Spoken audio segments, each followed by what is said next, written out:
माय माऊली नमस्कार. श्री अन्नपूर्णा स्तोत्रमधील श्लोक 7 भावार्थ अभिवाचन करत आहे.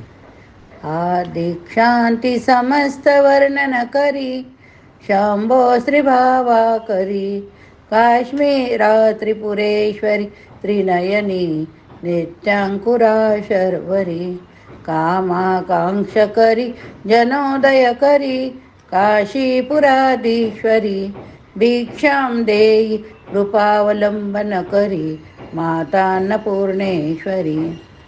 आई अ पासून क्ष पर्यंत असलेल्या सर्व शब्दात तुझी शक्ती, हास्य, रुदन, विविध क्रिया, भाव शब्दांची व्यक्त होतात. या जगात जर शब्द नसते तर काय झालं असतं याची कल्पनाच न केलेली बरी. शब्दात महान सामर्थ्य. दुसऱ्याचे भाव आपण ओळखू शकलो नाही किंवा आपले भाव दुसऱ्यांना कळले नाहीत तर संसार संपलाच म्हणून समजावं. शब्द नसेल प्रेम किंवा क्रोध हे भाव व्यक्त करता येणार नाहीत, परंतु विशिष्ट शब्दांचा अर्थ विशिष्ट. ही आई तुझीच शक्ती आहे. आई तुझीच शक्ती आहे. शंभो श्री भावा करी. शंभो म्हणजे काय हो तर शंकर, कल्याण करणारी शक्ती. प्रभू ज्ञानी आहेस. ज्ञान प्राप्त झाल्यानंतर माणूस शांत होतो. अज्ञानामुळं माणूस धावाधाव करतो, परंतु ज्ञान झाल्यावर माणसाची धावाधाव थांबते. स्थिर, अचल, निरंजन, निर्विकारी शंभो ही एक ज्ञानशक्ती होय. त्यांची प्राणवल्लभा तू आहेस. 3 भाव जिथं असतात त्याला त्रिभाव म्हणतात. 3 भाव म्हणजे काय हो? प्रेम भाव, आत्मीय भाव, एक भाव हे 3 भाव होय. काश्मीरा त्रिपुरेश्वरी. भारतातल्या काश्मीर देशाला उद्देशून काश्मीर हा शब्द इथं नाही बरं का. काश्मीर म्हणजे काय मग? स्थूल, सूक्ष्म, लिंग, देह.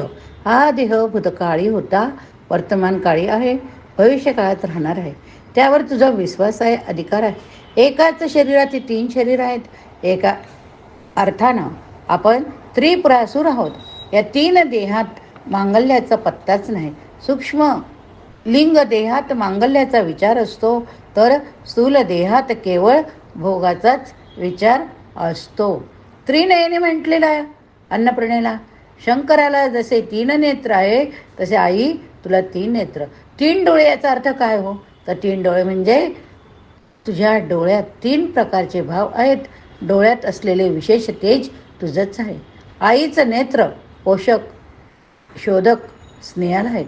सर्वांच्या प्रेमानं आपल्या शरीराचं पोषण होतं. सर्वांच्या प्रेमानं आपल्या शरीराचं पोषण होतं. आईच्या प्रेमळ दृष्टीमुळंच आपण लहानाचे मोठं होतो. म्हणूनच मुलांजवळ प्रेमानं बसा. तुमच्या प्रेमळ नजरेनं बालक पुष्ट होतील. आपणा सर्वांनाही भगवंताच्या प्रेमळ दृष्टीचा सतत लाभ मिळतो. त्यामुळं आपल्याला पुष्टी मिळत असते. आपल्याला पुष्टी मिळत असते. नित्यांकुरा. आई तुझं प्रेम भाव कधी कमीच होत नाही गं. त्यांना नित्य नवे नवे अंकुर फुटत असतात. दररोज वेगवेगळे भाव प्रगट होत असतात. हे भाव कधी क्षीण होत नाहीत. भाव कधीही क्षीण होत नाहीत. शर्वरी म्हणजे काय हो तर हिंसक. आई तू फटके मारतेस. आई तू फटके मारतेस, परंतु फटके मारण्यात फरक असतो. गुरुजी मारतात, मोहाली मारतात, आई मारते, पण ह्या तिघांचा फटके मारण्यात जमीन अस्मानचा फरक असतो. कामाकांक्ष करी. तू कामना, इच्छा पूर्ण करतेस. आपण आकांक्षा इच्छा करतो, पण सिद्धी प्राप्त करण्याची शक्ती आपल्यात नसते. कोणत्याही कार्यात सिद्धी प्राप्त करायची असेल तर भगवंताची मदत असायला पाहिजेच. शंभो श्री भावा करी. 99% लोकांच्या इच्छा पूर्ण होत नाहीत, म्हणून लोक परमेश्वराचं स्मरण करतात. जनोदय करी. आई तू सर्व जीवांचा उदय करतेस. नवरात्रात लोक आईजवळ जाऊन जगदंब उदयोस्तु, जगदंब उदयोस्तु असं म्हणतात आणि आईला नमस्कार करतात. जनोदय करी यामध्ये हा असा प्रकारचा संघर्ष आहे, म्हणूनच तो बाधक नाही. सृष्टीवर विजयाची, प्रभुत्वाची दृष्टी आहे, म्हणून विजय प्राप्त करणे नंतरही झाल्यानंतरही दीनतेचा भाव जात नाही. मानव जीवनात दोन प्रधान वृत्ती असतात. एक म्हणजे काय, भोगवृत्ती, दुसरी भक्तिवृत्ती. ह्या दोन वृत्तीमध्ये लढाई चालते. कर्मजीवन, भावजीवन ही जर प्रभावी असतील तर भोगवृत्ती नाहीशी होईल व भक्तिवृत्ती वाढेल. यासाठी प्रभुशक्तीची, प्रभुकृपेची आवश्यकता आहे.